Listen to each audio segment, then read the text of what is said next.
하버드대 의과대학의 말초연료 연구에 따르면 나트륨과 마그네슘이 결핍된 경우 심장 박동은 유지되지만 말초연료의 유속이 줄어들어 손끝과 발끝의 체온 유지에 문제가 발생한다고 설명합니다.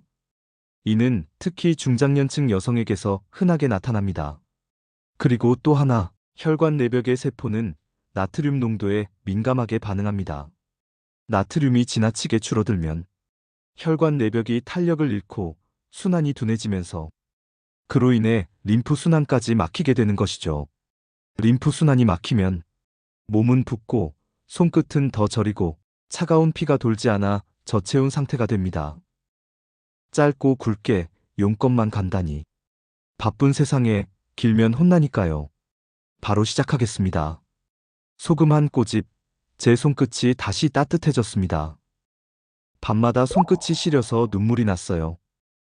68세 김희자 씨는 원래 혈색도 좋고 손도 따뜻한 편이었습니다. 그런데 작년 겨울부터 이상한 변화가 시작됐습니다. 가만히 있어도 손끝이 얼음장처럼 차가워졌고 밤에 이불을 덮고 누워 있어도 손이 시려서 잠에서 깨기 일쑤였습니다. 손끝이 너무 시려워서 이불 속에서 손을 꼭 쥐고 자요. 겨울도 아닌데 밤에 손이 아릴 정도로 시려요. 처음엔 혈액순환 문제라고 생각했죠. 그녀는 병원에 가서 손목 초음파도 찍고 말초혈관 검사도 받았습니다. 하지만 뚜렷한 원인은 없었고 의사는 단순한 말초순환 장애일 수 있다며 혈액순환 개선제를 처방해줬을 뿐이었습니다.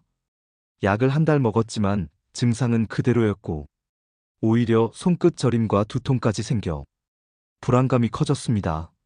이러다 뇌졸중이라도 오는 건 아닐까 싶어 불안해서 잠도 못 자겠더라고요. 그러던 중 동네 약국에서 우연히 만난 지인의 말이 귀에 꽂혔습니다. 혹시 소금 너무 안 드시는 거 아니에요? 우리 이모도 저염식 하다가 손끝이 시렸대요. 그 말을 듣고 깜짝 놀란 김희자 씨는 스스로의 식생활을 돌아봤습니다. 그녀는 고혈압 때문에 된장국에 소금은커녕 간장도 안 넣고 김치도 물에 헹궈 먹고 있었으며 된장찌개도 된장 한 스푼에 물 1리터 레시피로 먹고 있었습니다. 어느 순간부터 소금은 무조건 나쁘다는 생각에 짠맛 자체를 죄악처럼 여긴 것입니다. 그제서야 깨달았어요. 내가 몸에 필요한 것까지 다 빼고 있었구나. 그 이후 그녀는 소금도 약이라는 말이 마음에 걸려 조심스럽게 소금 섭취를 다시 시작했습니다. 시작은 아주 작게 아침에 마시는 따뜻한 물에 소금 한 꼬집을 넣는 것으로부터였습니다. 처음엔 익숙하지 않았지만 이상하게도 마신 뒤에는 손끝이 덜 시리고 온몸이 따뜻해지는 느낌이 들었습니다. 그리고 그렇게 일주일이 지나고 한 달이 지난 어느 날 그녀는 문득 이렇게 말했습니다. 밤에 손이 시려서 깨는 일이 사라졌어요. 그게 그렇게 감사할 줄 몰랐어요. 이야기는 여기서 끝나지 않습니다. 다음 파트에서는 수족 냉증과 소금, 그리고 갑상선 기능의 연결고리에 대해 알려드릴게요. 소금이 단순한 간 맞추는 재료가 아니라 체온과 에너지를 만드는 호르몬의 원료라는 사실 들어보신 적 있으신가요? 소금을 끊었더니 갑상선도 같이 멈췄어요. 김희자 씨는 손끝이 따뜻해진 이후 자신이 겪었던 이상한 증상들을 다시 돌아보기 시작했습니다. 생각해보니 손발 냉증뿐 아니라 그 즈음부터 무기력하고 피곤했으며 아침에 일어날 때 기운이 없고 체온도 늘 낮은 편이었습니다. 심지어 탈모가 생겨서 이젠 나이 들어서 그렇겠지라고만 생각했지만 몸의 이상 신호는 이미 오래전부터 시작되고 있었던 겁니다. 병원에 가서 갑상선 기능 검사를 받아보니 TSH 수치가 기준보다 약간 높고 T3, T4 수치는 하한선에 가까운 경계성 갑상선 기능 저하 상태였습니다. 의사는 아주 미세한 저하라며 음식으로 조절하면 약 안 먹고도 회복할 수 있습니다라고 설명했죠. 그리고 덧붙인 말이 있었습니다. 요오드는 충분히 드시고 계시죠? 그 순간 김희자 씨는 또 한 번 멈췄습니다. 그녀는 1년 넘게 미네랄 소금도 안 먹었고 해조류도 소금기 많다고 피하고 있었던 겁니다. 여기서 중요한 사실이 하나 있습니다. 갑상선 호르몬은 요오드를 원료로 만들어집니다. 갑상선에서 분비되는 T3와 T4는 각각 트라이오오도타이로닌, 테트라이오오도타이로닌이라는 이름에서 알 수 있듯 이름 자체에 요오드가 들어가 있습니다. 서울의 한 대학병원 내분비내과 교수는 이렇게 설명합니다. 요오드 결핍은 전 세계적으로 여전히 갑상선 질환의 주요 원인입니다. 특히 중장년 여성은 식단에서 요오드를 급격히 줄이면 손발 냉증, 피로감, 체중 증가, 탈모 등 갑상선 저하 증상이 서서히 나타납니다. 요오드는 대표적으로 천일염, 구운 소금, 미역, 다시마 등에 풍부합니다. 물론 미네랄 소금도 뺄 수 없죠. 하지만 저염식, 무염 다이어트를 하다 보면 이런 음식을 자연스럽게 멀리하게 되고 결과적으로 호르몬 생성 재료 자체가 모자라게 되는 거죠. 쉽게 비유하자면 자동차 엔진 오일이 부족하면 아무리 연료를 넣어도 출력이 안 나오는 것처럼 소금 속 요오드가 없으면 몸의 체온과 에너지를 내는 시동 자체가 걸리지 않는 것입니다. 김희자 씨는 갑상선 수치와 관련된 정보를 직접 찾아보며 소금도 바꾸자는 결심을 했습니다. 정제염 대신 천일염이나 죽염 또는 미네랄 소금, 그리고 다시 미역국을 끓이기 시작했고 쌈장, 멸치, 다시마 육수도 매일 식탁에 올라오게 됐습니다. 아침엔 여전히 따소물로 용융소금 한 꼬집을 마시는 습관을 지켰습니다. 2달 후 그녀는 이렇게 말했습니다. 체온이 다시 올라왔어요. 손끝도 따뜻하지만 가슴 안쪽까지 덮여지는 느낌이에요.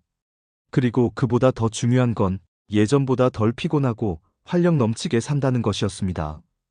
다음 파트에서는 소금과 말초연료 순환, 특히 왜 손끝 발끝부터 시려지는가에 대해 더 깊이 들어가 보겠습니다.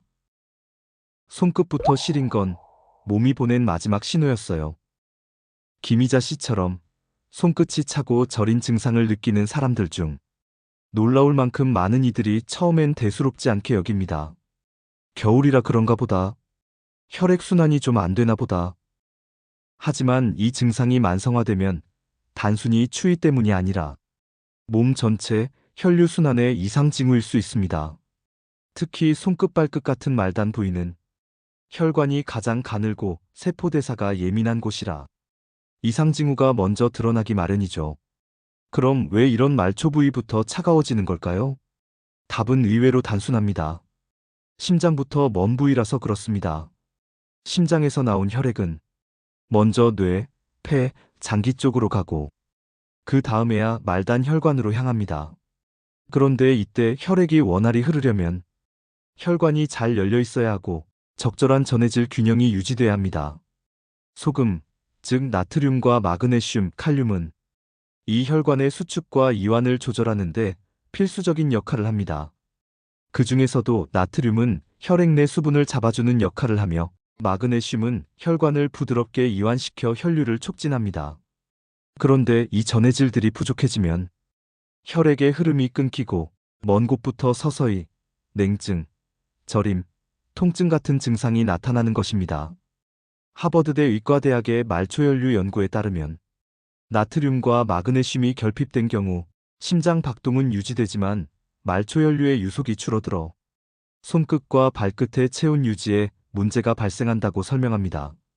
이는 특히 중장년층 여성에게서 흔하게 나타납니다. 그리고 또 하나, 혈관 내벽의 세포는 나트륨 농도에 민감하게 반응합니다.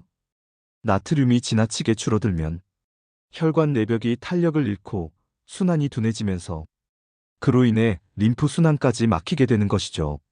림프 순환이 막히면 몸은 붓고 손끝은 더 저리고 차가운 피가 돌지 않아 저체온 상태가 됩니다. 김희자 씨는 자신이 이런 원리를 몰랐던 것이 가장 후회된다고 말합니다. 그냥 짠 걸 멀리하면 건강해진다고 생각했죠. 근데 몸은 소금을 원하고 있었던 거예요. 그걸 알아채지 못하고 오히려 병을 키웠던 거죠. 지금은 아침마다 소금 한 꼬집, 미역국과 다시마 육수 식단, 하루 15분 손끝 초교, 따소물에 손 담그기. 이런 습관이 그녀의 일상이 되었습니다. 다음 파트에서는 소금 한 꼬집이 불안감과 심장 두근거림을 어떻게 잠재웠는지, 자율신경계와 소금의 연결고리를 소개하겠습니다. 심장이 뛸 때마다 불안했는데 이젠 조용해졌어요. 손끝에 차가움이 가라앉고 나자 김희자 씨는 또 하나의 변화를 느꼈습니다. 밤마다 뛰던 심장이 조용해진 것입니다. 사실 그녀는 몇 달 전부터 눕기만 하면 가슴이 철렁 내려앉고 심장이 쿵쿵 소리를 내며 뛰는 증상을 겪고 있었습니다. 그 느낌은 단순한 불면이나 스트레스와는 달랐습니다. 누워있으면 심장 소리가 귀에 울려요. 심지어 손으로 가슴을 누르게 되더라고요. 혹시나 멈추지 않을까 무서워서요. 심전도 검사와 심장 초음파까지 받았지만 별다른 이상은 없었습니다. 의사는 이렇게 말했습니다. 심장 자체보다는 자율신경계 조절 문제일 수 있습니다. 혹시 마그네슘, 나트륨 부족은 아니신가요? 놀랍게도 그 말이 핵심이었습니다. 우리 몸의 자율신경계, 즉 긴장을 유도하는 교감신경과 이완을 유도하는 부교감신경의 균형은 전해질에 크게 영향을 받습니다. 그 중에서도 마그네슘은 부교감신경을 활성화하는 대표적 미네랄입니다. 소금을 지나치게 제한하면 이 마그네슘 역시 함께 줄어들게 됩니다. 특히 정제염에는 마그네슘이 거의 없지만 용융소금, 천일염에는 소량이나마 포함되어 있습니다. 즉, 소금을 줄이면서 마그네슘까지 같이 잃게 되는 것입니다. 서울의 한 대학병원 심장내과 교수는 마그네슘 부족은 심장 전기자극 전달에 이상을 일으켜 이상심박수, 불안감, 불면 등의 증상을 유발할 수 있다고 설명합니다. 게다가 소금이 부족하면 몸은 스트레스 호르몬인 코르티솔을 더 많이 분비하게 되며 이로 인해 자율신경계의 긴장 모드가 계속 유지됩니다. 이 상태가 지속되면 밤에도 몸이 쉬지 못하고 심장이 계속 긴장한 상태를 유지하면서 이유 없는 두근거림과 불안감이 찾아오게 되는 것입니다. 김희자 씨는 그제서야 알게 되었습니다. 내가 불안한 게 아니라 내 몸이 불안을 만들어내는 것을요. 이후로 그녀는 하루 한 번 따소물, 저녁엔 미역국이나 된장국을 꼭 챙겨 먹고 취침 전엔 미온수 족욕으로 자율신경을 이완시키는 루틴을 만들었습니다. 그리고 어느 순간부터 심장은 조용히 규칙적으로 뛰기 시작했습니다. 밤에 귀를 기울이면 쿵쿵이 아니라 또박또박이라는 리듬이 들렸고 그게 그렇게도 위로가 되었습니다. 심장이 조용해지니까 마음도 편안해졌어요. 내가 내 몸을 돌보는 게 결국 마음까지 돌보는 일이란 걸 알았죠. 마지막 파트에서는 소금 한 꼬집이 만들어낸 삶의 전환점, 그리고 우리 몸이 보내는 조용한 신호에 대해 이야기 나눠보겠습니다. 작은 짠맛 하나가 제 삶을 바꿨습니다. 김희자 씨는 지금도 매일 아침 따뜻한 물 한 잔에 소금 한 꼬집을 넣어 마십니다. 처음엔 이상했지만 이제는 마치 몸이 먼저 그 짠맛을 기다리는 것 같습니다. 그리고 지금의 그녀는 한 달 전 손끝이 시려워 이불 속에서 눈물 흘리던 자신이 믿기지 않을 정도로 달라졌다고 말합니다. 손이 따뜻해지고 나니까 마음도 덜 외로워졌어요. 아무렇지도 않게 느꼈던 내 몸의 변화가 이렇게 큰 힘이었다는 걸 이제야 알게 됐어요. 우리는 종종 건강을 위해 어떤 것을 줄이거나 끊어야 한다고 생각합니다. 소금도 그 중 하나였죠. 하지만 소금은 단순한 나트륨이 아니라 바다의 미네랄 총합이며 몸 전체의 전해질 균형을 지탱하는 생명의 재료입니다. 소금을 줄이면 혈압이 떨어질 수는 있지만 무작정 줄이면 몸은 전해질 균형을 잃고 손끝이 시리고 심장이 떨리며 갑상선이 멈추고 우울하고 무기력한 상태로 빠질 수 있습니다. 서울대 병원 자료에 따르면 중장년 여성의 70% 이상이 전해질 결핍의 초기 증상을 자각하지 못한 채 만성 피로, 냉증, 부종, 수면 장애 등으로 고통받고 있다고 합니다. 하지만 정작 그 원인을 소금에서 찾는 경우는 극히 드뭅니다. 그렇기에 이 이야기의 핵심은 소금은 반드시 나빠야 한다는 고정관념을 깬 것입니다. 소금을 잘 선택하고 잘 사용하는 법을 알게 되면 그건 결코 해로운 것이 아니라 몸을 회복시키는 열쇠가 될 수 있다는 것. 김희자 씨는 말합니다. 그저 짠맛일 뿐인데 그 짠맛 하나가 내 삶 전체를 바꿔놨어요. 지금은 손끝이 따뜻한 걸 넘어서 삶이 따뜻해졌다고 말할 수 있어요. 혹시 지금 손끝이 자주 시리거나 이유 없이 가슴이 두근거리거나 피곤한데도 밤에 잠이 잘 오지 않으시나요? 그게 단순한 증상이 아니라 몸이 보내는 소금이 필요하다는 작은 신호일 수 있습니다. 지금 당신의 몸이 소금 한 꼬집을 기다리고 있는지도 모릅니다.